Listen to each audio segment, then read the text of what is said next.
Hello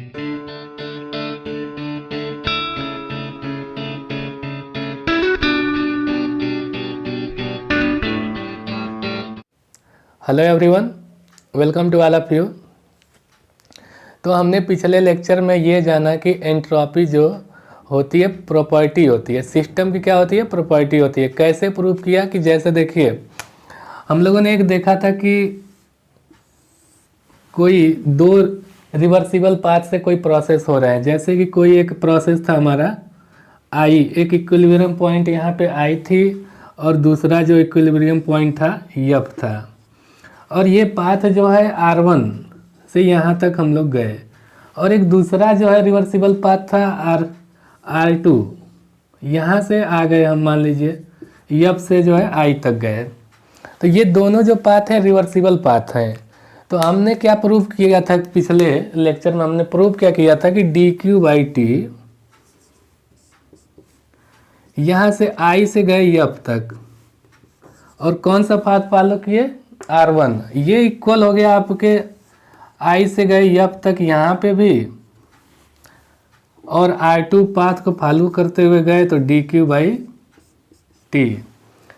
तो क्लाउसियस जी ने देखा कि आप ये वाला पाथ फॉलो कर रहे हैं चाहे ये वाला पाथ फॉलो कर रहे हैं, दोनों में क्या हो रहा है, dq/t ही आ रहा है, सेम आ रहा है। dq/t की वैल्यू जो है सेम आ रही है। तो dq/t को हम लोगों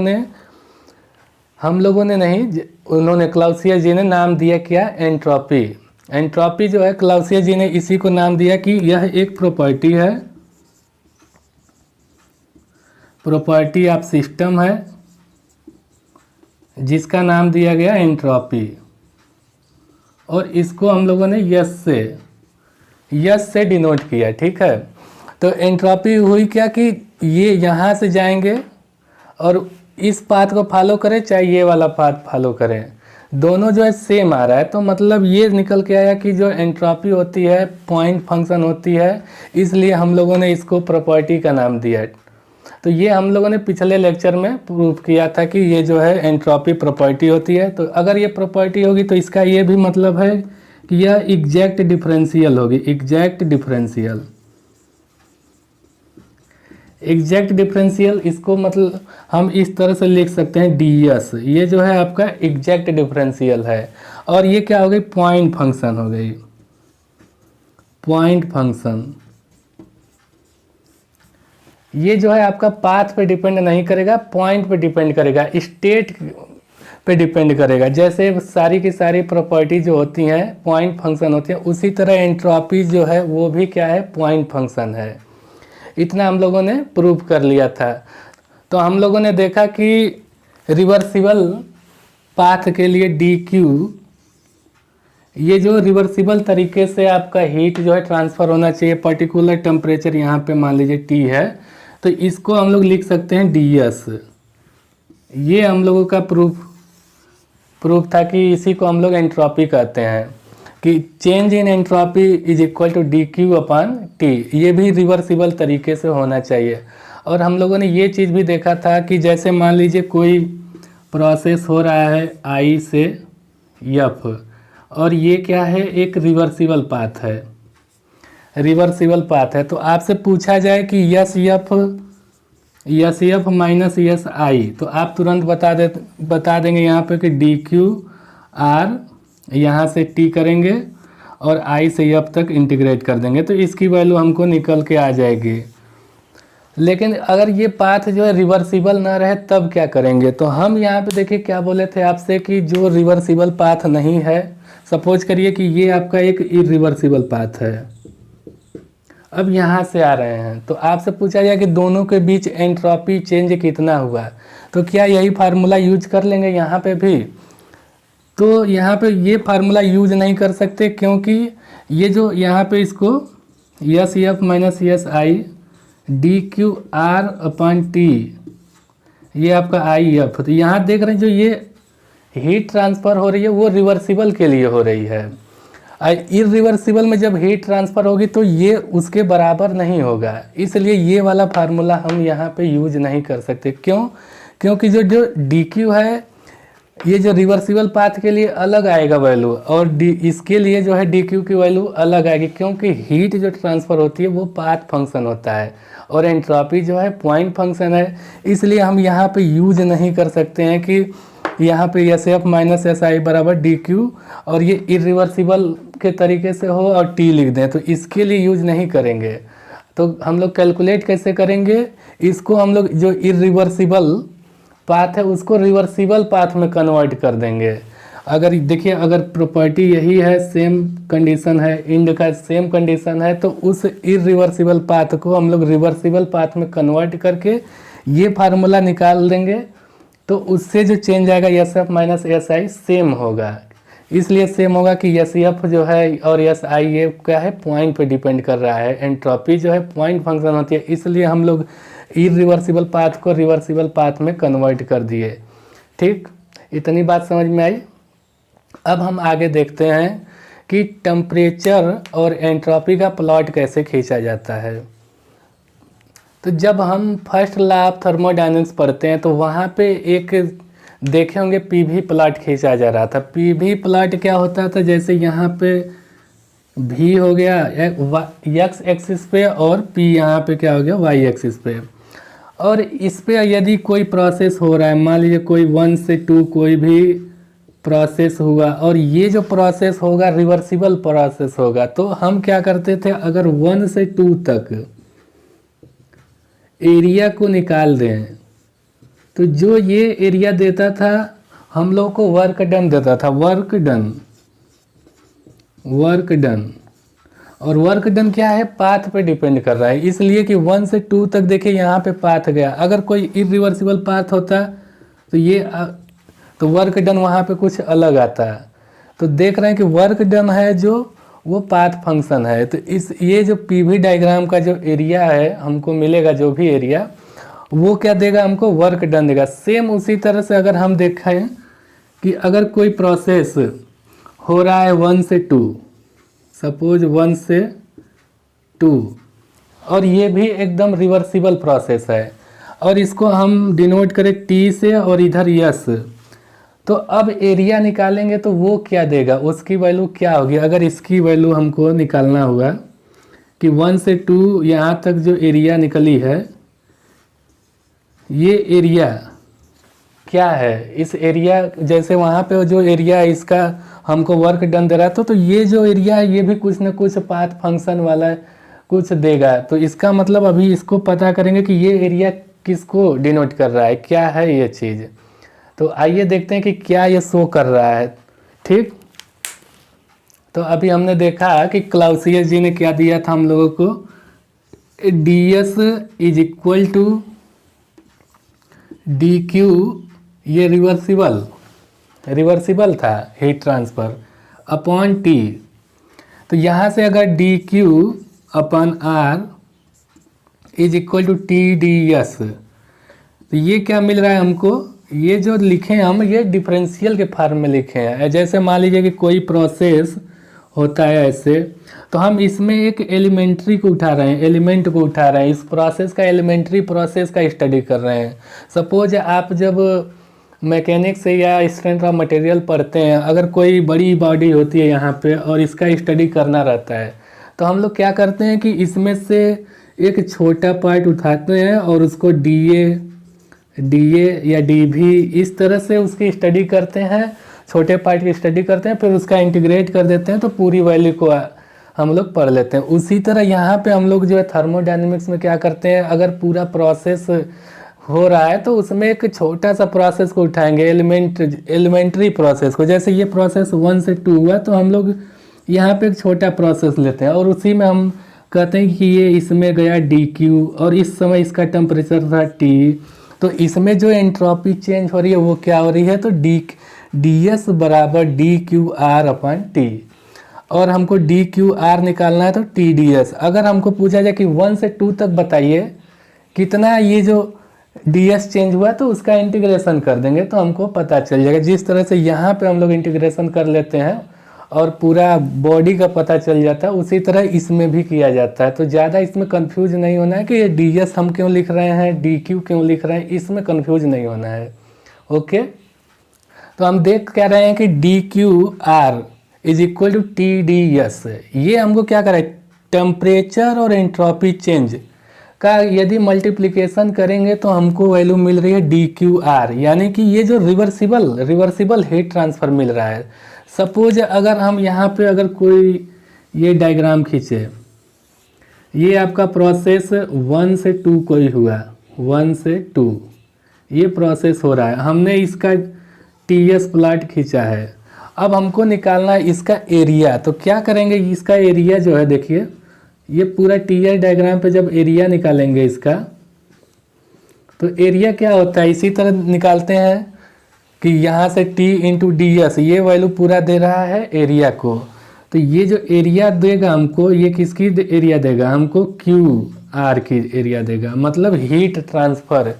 इस पूरे प्रोसेस में कितना हीट ट्रांसफ़र हुआ है रिवर्सिबल वे में, ये नहीं कि इरिवर्सिबल हीट ट्रांसफ़र, ये रिवर्सिबल हीट ट्रांसफ़र देगा आपको। 1 से 2 तक ये पूरा प्रोसेस क्या हो रहा है, रिवर्सिबल हो रहा है, तो हमको रिवर्सिबल हीट ट्रांसफ़र की वैल्यू मिल जाएगी T D S, T into D S. तो ये जो हम फार्मूला लिखे हैं यहाँ पे इस तरह से इसके लिए लिखे हैं, छोटे से एलिमेंटल के लिए। यदि हम पूरे की बात करेंगे, मान लीजिए कि 1 से 2 तक, तो इसका इंटीग्रेशन कर देंगे 1 से 2 डी क्यू आर, यहाँ पे टी डी एस, यहाँ से 1 और 2, तो जो भी वैल्यू आएगी यहाँ से क्यू आर की वैल्यू पता चल जाएगी। इसको सॉल्व कर देंगे तो हमको पता चल जाएगा कि इसमें हीट ट्रांसफ़र कितना हुआ है। ठीक है, तो अब हम एक एग्जाम्पल से सॉल्व करते हैं, जो टी एस डायग्राम बना है। एक एग्जाम्पल लेते हैं, मान लीजिए कि कोई एक आइसोथर्मल प्रोसेस हो रहा है, रिवर्सिबल आइसोथर्मल प्रोसेस 1 से 2 हो रहा है, तो उसको हम लोग कैसे डिनोट करेंगे। तो सपोज करिए यहाँ पे हमने टी एस डायग्राम खींच रहा है, टी एस। अब क्या कहे हैं कि कोई प्रोसेस हो रहा है, टी एस हमको खींचना है 1 से 2, यानी कि 1 से 2। इसका क्या मतलब, हम ऐसे क्यों खींचे हैं, क्योंकि आइसोथर्मल है, तो आइसोथर्मल में क्या होता है, टेम्परेचर जो है, टेम्परेचर कांस्टेंट होता है, यानी कि प्रोसेस 1 से 2 हो रहा है तो उसमें टेम्परेचर में कोई चेंज नहीं होगा। तो इसका ग्राफ हम लोग 1 से 2 तक खींचे। अब पूछा जाएगा कि आप बताइए, ये रिवर्सिबल आइसोथर्मल प्रोसेस, अब पूछा जाएगा इसमें हीट ट्रांसफ़र बताइए, तो आप कैसे बताएंगे। तो हम क्या करेंगे कि अभी हम लोगों ने एक क्या देखा, फार्मूला देखा था कि डी क्यू आर, ये छोटे से प्रोसेस की बात हो रही है, जिसमें अगर हम छोटा एलिमेंट्री प्रोसेस लिए हम, तो इसको लिख सकते हैं D Q R is equal to T D S. और यहाँ पे तो देखिए आइसोथर्मल है तो टेम्परेचर क्या है, कांस्टेंट है। तो अब हमको क्या करना है, अगर क्यू आर की वैल्यू निकालनी है, क्यू आर कहाँ तक निकालना है, 1 से 2 तक। तो यानी यहाँ से लिख सकते हैं 1 से 2 is equal to T D S, कहाँ से 1 से 2। टी तो एकदम सेम है, टी क्या है, कांस्टेंट है, क्योंकि टेम्परेचर आइसोथर्मल प्रोसेस है। टी को बाहर निकाल देंगे तो यहाँ से क्या हो जाएगा, S2 minus S1, integration Q R 1 से 2।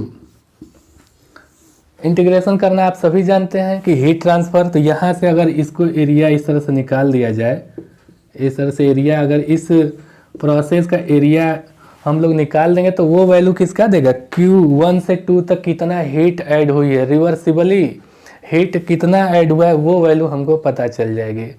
तो यहाँ से हम लोग देख रहे हैं कि जो टी एस डायग्राम का एरिया होता है वो हमको हीट ट्रांसफ़र की वैल्यू देता है, और पीवी डायग्राम का जो एरिया निकालते हैं उसको हम लोग क्या कहते हैं, वर्क डन, वो हमको मिल रहा है। यहाँ पे टी एस डायग्राम पे अगर कोई प्रोसेस हो रहा है तो उस प्रोसेस का टी एस डायग्राम पे अगर एरिया निकाल देंगे तो वो हमको हीट ट्रांसफ़र देगा।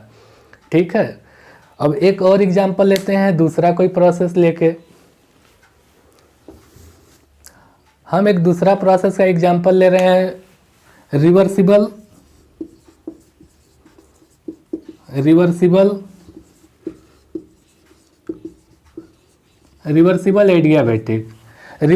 एडियाबैटिक का एग्जांपल रहे हैं। तो रिवर्सिबल एडियाबैटिक से आप क्या समझ रहे हैं कि इसमें जो है हीट का ट्रांसफ़र नहीं होगा। रिवर्सिबल एडियाबेटिक का मतलब होता क्या है कि हीट का ट्रांसफ़र नहीं होना चाहिए, हीट का लेन देन अब नहीं होगा, यानी कि जो डी क्यू की वैल्यू है वो आपकी जीरो हो जाएगी, डी क्यू की वैल्यू जीरो हो जाएगी। तो अभी हम लोगों के पास क्या है, क्लाउसियस स्टेटमेंट क्या है हम लोगों के पास कि D Q by T is equal to D S, यही हम लोगों ने देखा है, ये भी रिवर्सिबल के लिए।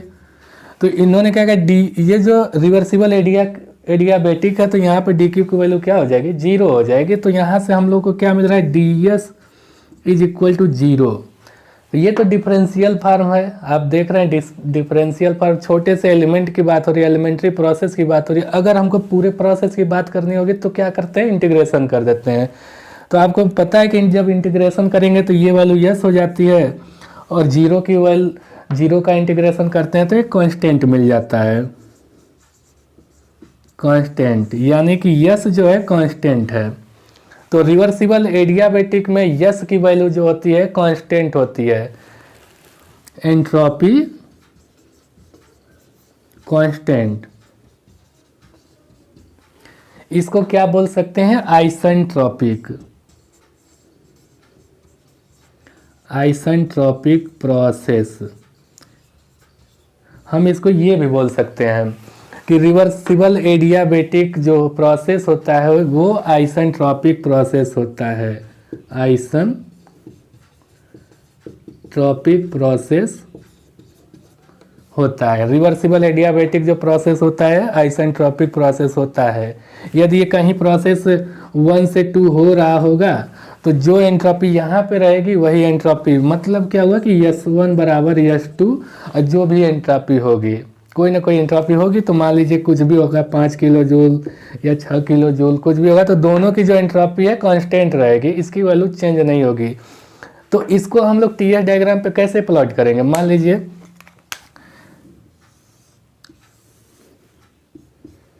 टीएस, अब मान लीजिए कि हम लोग क्या कर रहे हैं कि रिवर्सिबली एडियाबेटिक उसका हम लोग कर रहे हैं कंप्रेशन, कंप्रेशन करेंगे तो उसकी जाहिर सी बात है टेम्परेचर क्या होगा, बढ़ेगा।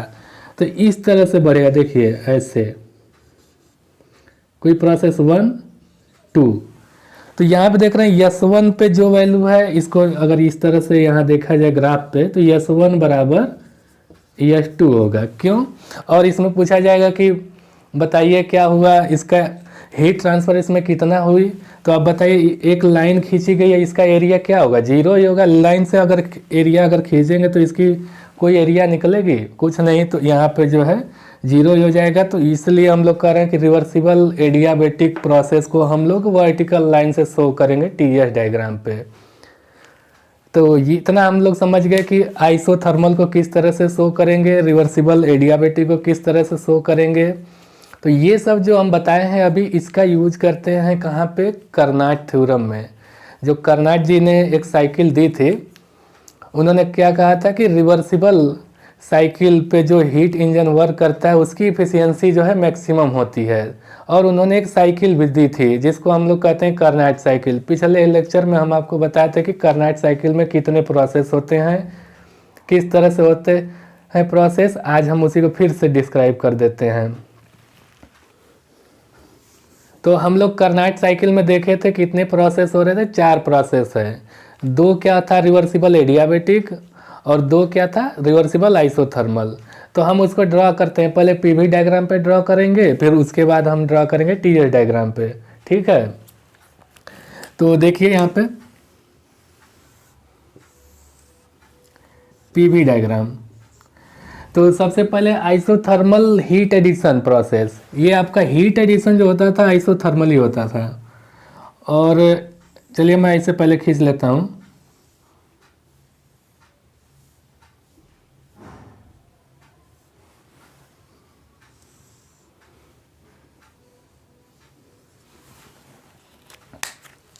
तो ये देखिए आइसोथर्मल प्रोसेस, एडियाबेटिक, फिर आइसोथर्मल, फिर एडियाबेटिक। ये आपका पॉइंट 1 है, मान लीजिए 1 से 2 तक ये क्या हो रहा है, एक्सपेंशन हो रहा है, वॉल्यूम बढ़ रही है तो एक्सपेंशन। तो इसको बोल रहे थे रिवर्सिबल एडियाबेटिक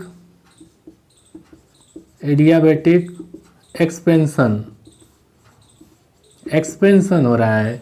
1 से 2 रिवर्सिबल एडियाबैटिक एक्सपेंशन, 2 to 3, फिर 3 से 4, 2 से 3 क्या हो रहा है, आइसोथर्मल हीट रिजेक्शन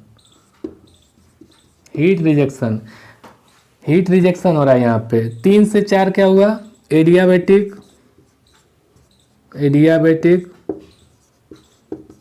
कंप्रेशन, और ये क्या हुआ, आइसोथर्मल हीट एडिशन।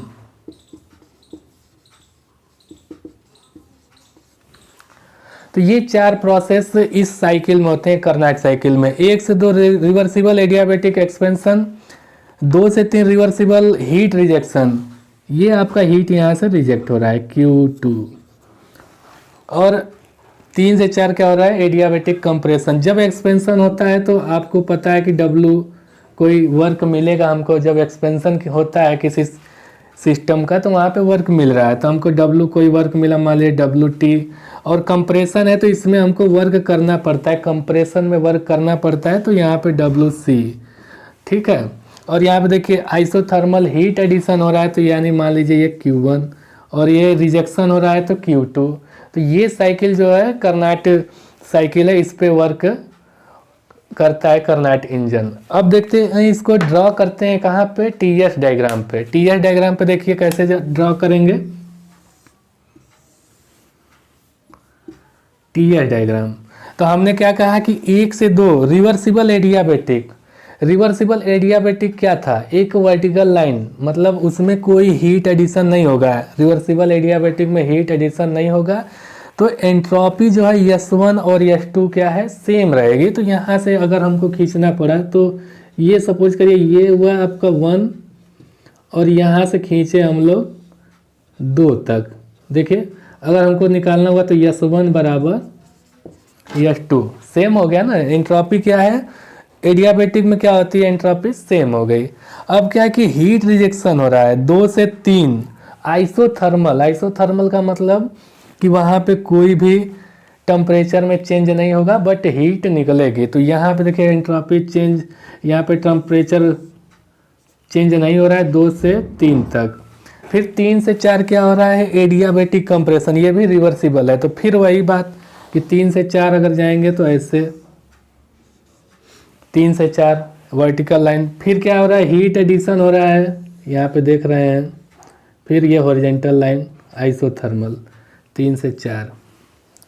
तो हम इस PV डायग्राम पे जो कर्नाट साइकिल है उसको TS डायग्राम पे इस तरह से दिखा सकते हैं। यहाँ पे जो इस प्रोसेस में हीट एडिशन हो रहा है Q1, यहाँ पे जो हीट रिजेक्शन हो रहा है Q2, यहाँ पे हमको वर्क मिल रहा था WT, यहाँ पे जो वर्क मिल रहा है हमको WC, यहाँ पे वर्क देना पड़ रहा है। तो इस तरह से हम लोग क्या करते हैं, शो करते हैं। इस PV डायग्राम को हम लोग कन्वर्ट कर दिए TS डायग्राम में। तो आई होप आपको TS डायग्राम समझ में आया। अब हम क्या करते हैं, इस TS डायग्राम पे एनालिसिस करते हैं कर्नाट साइकिल की। तो चलिए एनालिसिस करते हैं। Q1 की वैल्यू क्या होगी, Q2 की वैल्यू क्या होगी, इसकी एफिशिएंसी क्या होगी। क्योंकि हम लोग ऑलरेडी क्लाउसियस जो इक्वेशन दिए थे हम लोगों को कि dQ/T is equal to ds, ये हम लोग ऑलरेडी जानते हैं। यदि हमको dQr निकालना है तो T इंटू ds, ये हम लोग करके निकाल सकते हैं। तो यहाँ पे हम लोग देख रहे हैं कि 2 प्रोसेस में हीट को क्या किया जा रहा है, इंट्रैक्शन हो रहा है हीट का। एक तो 4 to 1 हीट को क्या किया जा रहा है, किया जा रहा है, वो भी आइसोथर्मल। और हीट को रिजेक्ट किया जा रहा है 2 से 3 तक, और कहीं भी हीट का लेन देन नहीं है। इस प्रोसेस में वर्क हमको मिल रहा है, यहाँ पे जो है वर्क करना पड़ रहा है। तो हम क्या देख रहे हैं कि केवल 2 प्रोसेस ऐसे हैं जहाँ पे हीट का इंट्रैक्शन हो रहा है। तो आइए उसको कैलकुलेट करते हैं, किससे, ये जो क्लाउसियस थ्योरम है उससे हम लोग उसको निकालते हैं कि कितनी हीट जा रही है आइसोथर्मल प्रोसेस में। चलिए देखते हैं।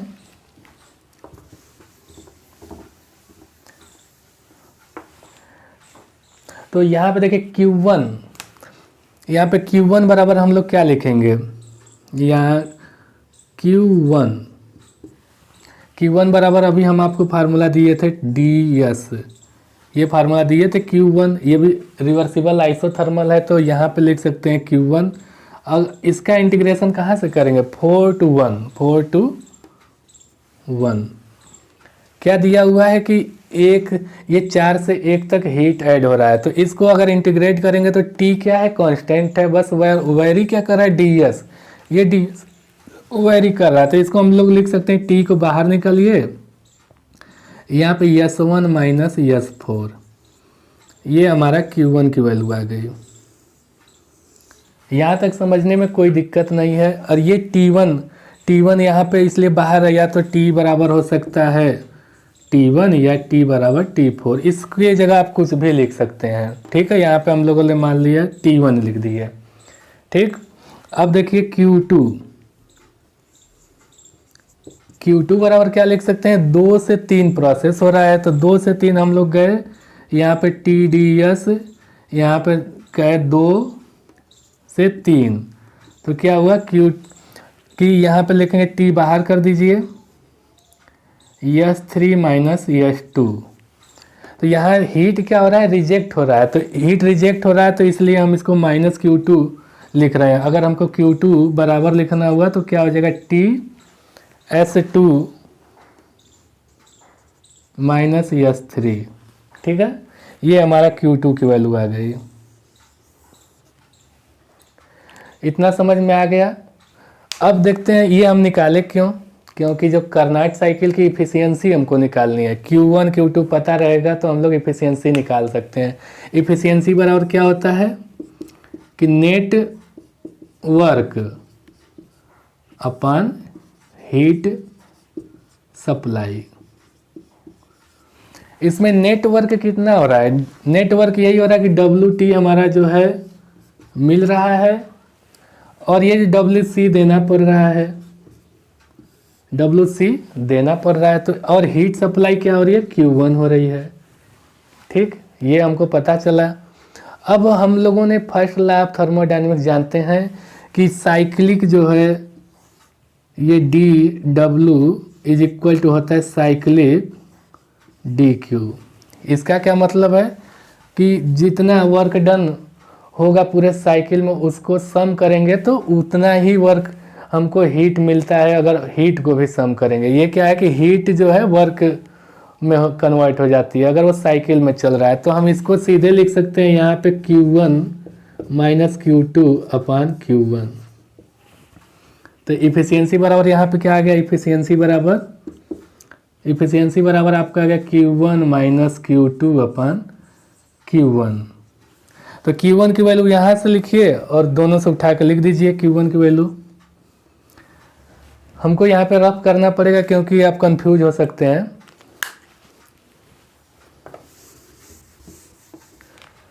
तो हम डायरेक्ट यहाँ पे लिख दे रहे हैं Q इफिशियंसी बराबर हो जाएगा आपका 1 माइनस Q2 अपॉन Q1।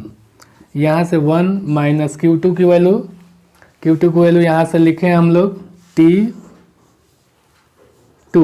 क्योंकि T2 लिखिए चाहे T3 लिखिए दोनों तो सेम ही है। T2 यहाँ से T1 लिखिए चाहे T4 लिखिए दोनों की वैल्यू क्या है, सेम है, ठीक है। अब ये जो चेंज हुआ S2 माइनस S3, ये वाली एरिया निकाल देंगे, तो S2 minus S3 upon Q1 की वैल्यू क्या है, T1 S1 माइनस S4, हम ये लिख सकते हैं इसको। अब बात कर रहे हैं कि देखिए ये जो क्या है S1 और S2, यहाँ पे देखिए S1 और S2 ये आपस में बराबर है। क्यों बराबर है कि 1 से जो 2 प्रोसेस हो रहा है रिवर्सिबल एडियाबेटिक है। 3 से 4 अगर हम देख रहे हैं तो ये भी S3 बराबर S4 है और S1 बराबर S2 है। तो आप देख रहे हैं कि ये जो है S1 को हम लोग S2 भी लिख सकते हैं, S4 को S3 भी लिख, यानी कि ये वाला जो टर्म है ये दोनों सेम ही है। तो इफिशियंसी की वैल्यू क्या आ गई, 1 माइनस T2 अपन T1, ये इफिशियंसी आ गई। तो ये कार्नाट साइकिल की इफिशियंसी है। कार्नाट साइकिल ये अब देखिए प्रूफ हो गया कि जो रिवर्सिबल साइकिल होती हैं उसका जो इफिशियंसी निकालने का तरीका होता है वो केवल दो चीज़ों पे डिपेंड करता है, एक हाइयर टेम्परेचर और एक लोअर टेम्परेचर। यहाँ पे देखिए हाइयर टेम्परेचर T1 है और लोअर टेम्परेचर T2 है। तो कोई भी रिवर्सिबल साइकिल होगी, अगर आपको इफिशियंसी निकालना है तो आपको केवल दो चीज़ पता रहना चाहिए, फिक्स टेम्परेचर उसका, हाइयर टेम्परेचर और लोअर टेम्परेचर। ये आपको पता है तो रिवर्सिबल इंजन या रिवर्सिबल साइकिल की इफिशियंसी आप निकाल सकते हैं। तो इस तरह से हमने देखा कि इफिशियंसी जो है कार्नाट की 1 - T2/T1 होता है। अगर हम ये चीज़ इसको इक्वल कर दें, मान लीजिए कि 1 - Q2/Q1, 1 - T2/T1, तो हम यहाँ से क्या पा रहे हैं कि Q2/T2 is equal to Q1/T1। ये हमने आपको जब हम क्लाउसियस का जो स्टेटमेंट को हम लोग प्रूव कर रहे थे तो उसमें हम बताया था कि Q2/T2 बराबर Q1/T1 ये वैलिड होता है रिवर्सिबल के लिए। ये जो साइकिल है पूरी की पूरी कार्नाट रिवर्सिबल थी, तो सारा जो हम लोग एनालिसिस किए हैं रिवर्सिबल साइकिल मानकर हम लोग कर रहे हैं, इसमें कोई भी रिवर्सिबिलिटी नहीं है, रिवर्सिबल साइकिल है। तो आई होप आपको कार्नाट साइकिल का जो ये डेरिवेशन है एफिशिएंसी तक आपको समझ में आया होगा। तो अभी हमने पढ़ा कि जो TS डायग्राम पे जो एरिया मिलती है वो हीट ट्रांसफ़र के बराबर होती है। तो हीट ट्रांसफ़र वो केवल उसी लिए वैलिड है जब हमारा जो है प्रोसेस रिवर्सिबल हो। इरिवर्सिबल हो तब वो वैल्यू हम लोग नहीं लिख सकते हैं। जैसे कि आप हम समझाना चाहेंगे कि DS बराबर dQr/T। तो यहाँ से dQr हमको निकालना है तो TdS लिख दे रहे हैं। तो यहाँ पे केवल हीट ट्रांसफ़र जो लिख रहे हैं वो रिवर्सिबल हीट ट्रांसफ़र है। अब बात करेंगे, मान लीजिए कि इस तरह से कोई पॉइंट है, कोई स्टेट पॉइंट एक I है और एक रिवर्सिबल पाथ को फॉलो करते हुए F तक गए, तो हमको अगर इसका एंट्रोपी निकालना है DS बराबर dQ/T करके फिर इंटीग्रेट करके हम I से F तक निकाल सकते हैं। बट आप कहिए कि अगर ये प्रोसेस इस तरह से इरिवर्सिबल तरीके से फिर ये जो यही वाला फार्मूला अगर हम अब यहाँ पे, तो ये हीट हमको पता चला dQr कुछ और है, अगर इसका dQ निकालना हो तो ये कुछ अलग होगा। तो ये नहीं कह सकते कि DS बराबर dQ/T और ये जो Q है रिवर्सिबल हीट ट्रांसफ़र नहीं है, इरिवर्सिबल हीट ट्रांसफ़र। तो ये फार्मूला हम यूज नहीं कर सकते हैं DS निकालने में। जब भी यूज करेंगे तो वो जो पाथ होना चाहिए रिवर्सिबल पाथ होना चाहिए। ये भले ही हम लोग का पॉइंट फंक्शन है एंट्रोपी, लेकिन जो Q जो है वो तो पाथ फंक्शन है ना। Q यहाँ पे देखिए कुछ और है, वहाँ पे Q कुछ और है। तो इसको हम लोग रिप्लेस कर देंगे, इस वाले पाथ को हम लोग रिप्लेस कर देंगे रिवर्सिबल वाले पाथ को रिवर्सिबल वाले पाथ में, तब जाके एंट्रोपी कैलकुलेट करेंगे। तो SF - SI और इधर से भी SF - SI सेम होगा। बट ये नहीं लिख सकते कि DS बराबर dQ/T और ये जो है इरिवर्सिबल हो। ये हम लोग नहीं लिख सकते हैं कि dQ जो है इरिवर्सिबल हो, ये नहीं लिख सकते। केवल हम लोग रिवर्सिबल के लिए ही हम लिख सकते हैं dQ/T। अभी हम इसको समझाएंगे, एक क्लाउसियस इनइक्वलिटी है उसको समझेंगे तो ये क्लियर हो जाएगा कि हम कहना क्या चाहते हैं। तो ठीक है, स्टार्ट करते हैं क्लाउसियस इनइक्वलिटी। तो जैसे हम लोगों ने क्लाउसियस थ्योरम को डिस्कस किया था कि एक हम लोग क्लोज साइकिल लिए थे। ये एक्सपेरिमेंट जो है, ये डिस्कशन जो उन्होंने किया था क्लाउसियस जी ने, उन्होंने क्या किया था कि एक क्लोज साइकिल ली जो रिवर्सिबल साइकिल थी, उस साइकिल को उन्होंने क्या किया छोटे छोटे साइकिल में बांटा। ठीक, उसके बाद उसकी स्टडी की तो उन्होंने पाया कि रिवर्सिबल जो साइकिल है, रिवर्सिबल साइकिल के लिए dQ/T की वैल्यू जो है 0 आ जा रही थी। उन्होंने ये प्रूव किया। कैसे प्रूव किया? एक रिवर्सिबल साइकिल लेके उसको डिवाइड करके और एनालिसिस हम लोग किए, पिछले लेक्चर में हम लोगों ने किया था। तो dQ/T ये R के लिए क्या हो गया, आपका 0 हो गया। तो अब क्लाउसियस जी ने अब क्या किया कि रिवर्सिबल लिए थे, अब क्या करेंगे हम लोग कि रिवर्सिबल के साथ साथ इरिवर्सिबल की भी स्टडी किया जाए। क्यों ना रिवर्सिबल को भी लिया जाए और इरिवर्सिबल को भी लिया जाए। अब फिर चेक किया जाए कि dQ/T की वैल्यू क्या आती है। तो अब देखिए यहाँ पे एक साइकिल लिए ABCD, उन्होंने एक साइकिल लिया ABCD। AB जो है रिवर्सिबल भी हो सकता है, ये वाला जो पाथ है ये रिवर्सिबल है, ये वाला पाथ जो है इरिवर्सिबल है, और बाकी जो प्रोसेस हैं, बाकी के सारे प्रोसेस क्या है, रिवर्सिबल है। ये रिवर्सिबल एडियाबेटिक, ये आइसोथर्मल प्रोसेस, ये रिवर्सिबल एडियाबेटिक प्रोसेस। यहाँ पे हम नाम दे देते हैं ये रिवर्सिबल एडियाबेटिक, ये क्या है, आइसोथर्मल, ये क्या है, रिवर्सिबल एडियाबेटिक। ये कोई भी हो सकता है, ये ऊपर वाला जो देख रहे हैं वो रिवर्सिबल पाथ है, और ये वाला जो नीचे वाला है इरिवर्सिबल पाथ है। तो उन्होंने फिर क्या किया कि इस साइकिल को क्या है, कई भागों में बांटे। तो हम लोग भी बांटते हैं, एक ऐसे खींचते चले जाएंगे, ये क्या है, ये रिवर्सिबल एडियाबेटिक लाइन से हम लोग बांटते जा रहे हैं, ठीक है। इस पूरे साइकिल को बांटे, तो हम लोग केवल एक साइकिल को बांट के स्टडी करते हैं। तो इसमें देखिए, ये हमने दिया यहाँ से ये साइकिल, तो ये आपका हो गया, मान लीजिए कोई नाम दे दीजिए इसका AEF, कोई भी साइकिल। तो यहाँ पे देख रहे हैं क्या हुआ, ये आइसोथर्मल में हम लोग बांटे, ये आइसोथर्मल, इसका टेम्परेचर हम दे दिए T, और जो यहाँ पे जो इस लोअर टेम्परेचर है इसकी वैल्यू दिया हुआ था T2, उन्होंने लिया हुआ था T2। अब इस पे जो हीट ट्रांसफ़र हो रही है, इस यहाँ पे जो प्रोसेस हो रहा है, छोटे एलिमेंटल के लिए हम बात कर रहे हैं, तो एक तरह से ये देखिए कार्नोट साइकिल बन गई। और ये जो ग्राफ हम लोग लिए हैं, T भी लिए हैं ना कि TS लिए हैं। तो यहाँ पे देखिए, यहाँ पे मान लीजिए DQ, और ये जो हीट ट्रांसफर है, यहाँ पे हीट ट्रांसफर जो हो रहा है वो रिवर्सिबल है, बट यहाँ पे रिवर्सिबल भी हो सकता है, इरिवर्सिबल भी हो सकता है, वो बात की बात है। बट हमको बस यहाँ का ध्यान रखना है कि ये रिवर्सिबल है। तो DQ2 जो है रिवर्सिबल हीट ट्रांसफ़र है, जबकि DQ जो है रिवर्सिबल भी हो सकता है, इरिवर्सिबल भी हो सकता है। तो एनालिसिस करने से पहले हम आपको बता दें कि जो कार्नोट थ्योरम कहता था कि अगर कोई बहुत सारे इंजन जो है सिंगल 2 फिक्स टेम्परेचर पे वर्क करेंगे, तो इफ़िशियंसी जो होगी, जो रिवर्सिबल इंजन होगा उसका जो इफ़िशियंसी ज़्यादा होगा। तो मतलब यहाँ पे देखिए फिक्स टेम्परेचर T है, T2 है, अब जितना भी इंजन लगा दीजिए, इफ़िशियंसी जो सबसे ज़्यादा होगी, जो रिवर्सिबल साइकिल पे वर्क करेगा इंजन, उसी की ज़्यादा होगी।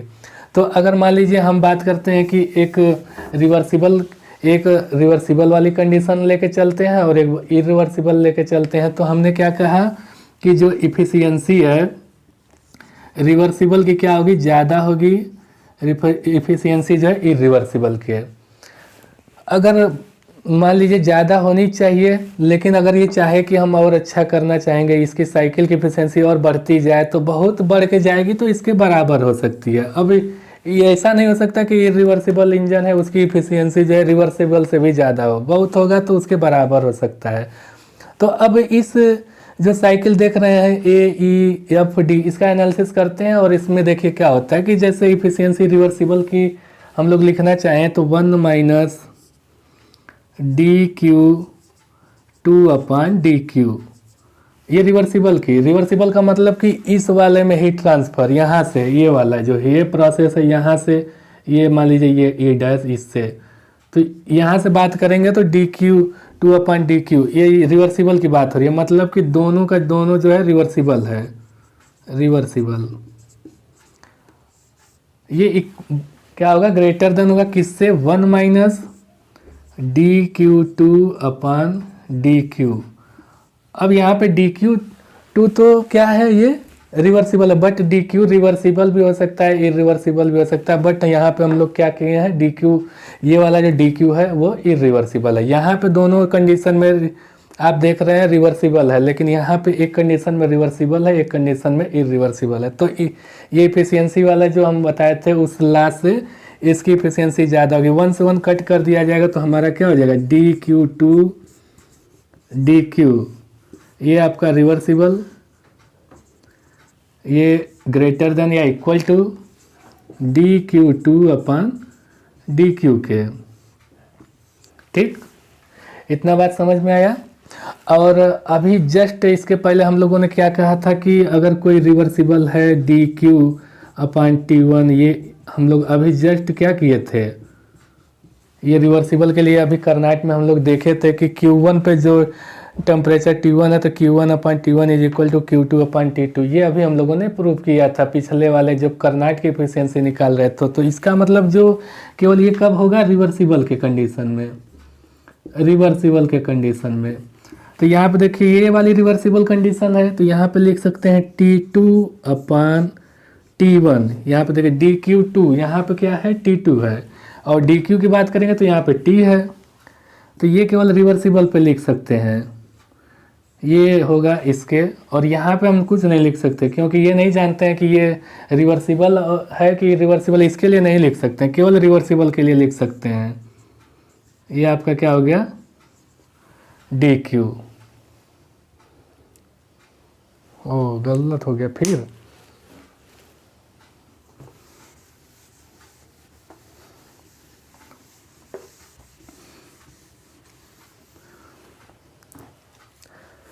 तो रिवर्सिबल इंजन की इफिशियंसी चाहे साइकिल की इफिशियंसी ज़्यादा होगी इसके, तो इसलिए हम लोग ये लिख दिए। अब इसको 1 से 1 काट दीजिए, तो ये आपका हो जाएगा dQ2/dQ माइनस में, ये हो गया आपका रिवर्सिबल,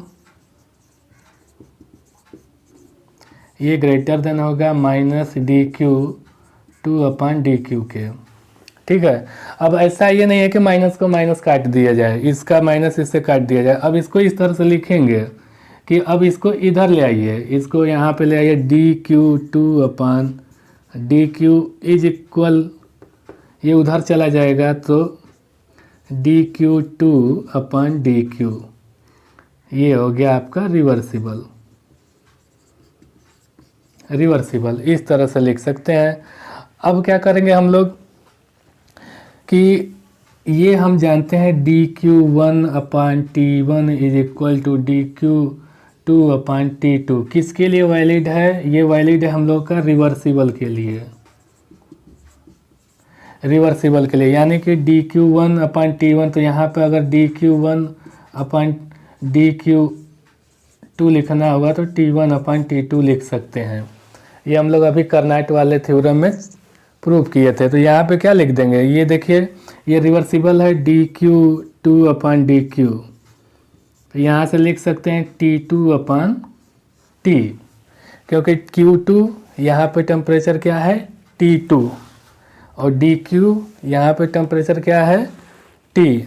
बट ये केवल रिवर्सिबल वाले में ही लिख सकते हैं। तो अब यहाँ से निकालिए, अगर इसको उधर भेजना चाहें dQ2/T2, ये आपका ग्रेटर देन, ये हो जाएगा dQ/T के। ये चीज़ें यहाँ से हम लोग देख रहे हैं क्या कि dQ2 जो है रिवर्सिबल है, और T2 यहाँ पे हम बताए थे dQ2 जो है रिवर्सिबल हो रहा है। तो यानी कि रिवर्सिबल के लिए हम लोग लिख सकते हैं ds बराबर dQ/T। यही चीज़ हम लोग जानते हैं ना कि रिवर्सिबल के लिए हम लोग एंट्रोपी जो चेंज है dQ/T लिख सकते हैं। तो यहाँ ये dQ2 जो है रिवर्सिबल हो ही रहा है, T2 यहाँ का टेम्परेचर है, तो यहाँ पे हम डायरेक्ट यहाँ से लिख सकते हैं ds इज, यहाँ से लिख सकते हैं dQ/T इज ग्रेटर देन या इक्वल टू, ये लिख सकते हैं। ठीक, ये तो हम लोग एक साइकिल की बात किए हैं, तो ds is greater than dQ/T लिख सकते हैं। अब हम पूरे साइकिल की बात करेंगे, यहाँ से ABCD पूरे साइकिल की। तो अब देखिए क्या कर सकते हैं, इसका इंटीग्रेशन करना पड़ेगा हमको। तो यहाँ से देखिए ds is greater than dQ/T, integrate करेंगे, इसको इंटीग्रेट करेंगे, पूरी साइकिल है साइकिल।